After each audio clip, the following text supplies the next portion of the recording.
Hey there, I'm Dr. Bailey. You might notice me by my UNLV sweatshirt and my vibros. Today, we're going to talk about the Newtonian model, how it relates to endurance athletes. Drop land. What are those? Here's an example of the super Newtonian model. In here, we have super Newtonian, fully accommodating, including positive biomechanical and negative biomechanical. This model can be applied to endurance running in many different forms. Okay? Oh yeah, that's nice. What are those? Could you give me an example, please? Sure, yeah, let me show you the numbers here.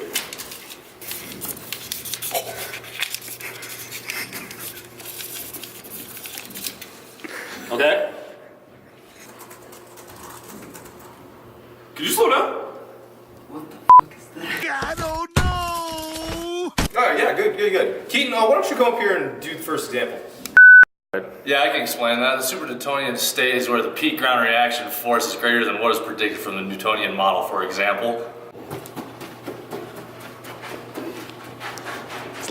Good job, Keaton. Actually, the super Newtonian model states that where a peak ground reaction force is greater than what is predicted from the Newtonian model. Isn't that what I just said? Close. Great, Tanner, do you want to come up and show us the Newtonian state? Yeah, I can do that. So as an endurance runner in the Newtonian state, my peak ground reaction force is calculated by Newton's second law, F equals ma. Right, good job, Tanner. Chris, do you want to come up and explain fully accommodating? Of course I can. In a fully accommodating state, peak ground reaction force stays the same no matter the change in mass and acceleration. For example, if I was jogging, I'd have a certain peak ground reaction force.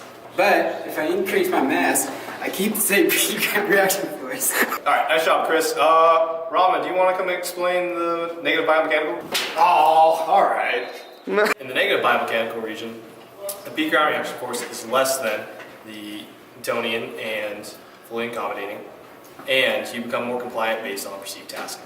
If I was jogging, I would have a certain peak ground reaction force, but if I was in the negative biomechanical region, I would become more compliant because I perceive the task a lot harder than I do. Alright, nice job, Rama.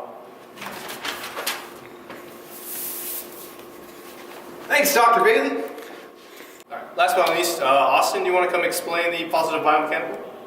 Awesome, yeah, sure, I can do that. So the positive biomechanical region is actually where the peak ground reaction force is less than predicted from the Newtonian state, but is actually greater than was predicted from the fully accommodated model. So if I was jogging, I would have a peak ground reaction force. But if I added weight, the peak ground reaction force would actually be less than predicted by the Newtonian state.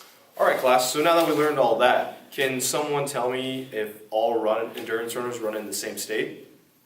So, no, according to Bramble, humans can adjust to running speeds over a wide range of speeds. So, we have the ability to run at different speeds. For example, it's possible that an experienced endurance runner will run in the positive biomechanical state, but a person who is just starting to train for a marathon might be a little more compliant, so they might be further into the positive biomechanical region. Yes, but I don't want you to regurgitate the information. You're always thinking black and white. Anyway, alright, next question. So, how would endurance runners adjust their running in this model to avoid stress fractures? Yeah, I think I can answer that. So actually, I think that a runner should become more compliant when they're running to decrease the force. And this would probably be in the positive biomechanical region. And so actually, I think according to Philipson, having shock resistant or shock absorbing shoes while running will actually reduce the risk for stress fractures, kind of correlating with my opinion. Okay class, so that about wraps it up. Good job today. Don't forget that your binder assignment is worth 3,000 points out of 1,000, so make sure you get that done. And your test is coming up, so make sure to email me. That's all I have for you. Go UNLV Rebels!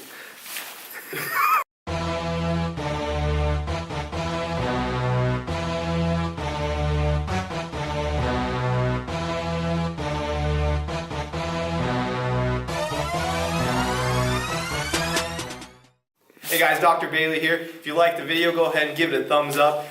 If you have any questions, comment below. If you want more content, go ahead and click that subscribe button down there. And if you want to hang out with me, click the link in the description below.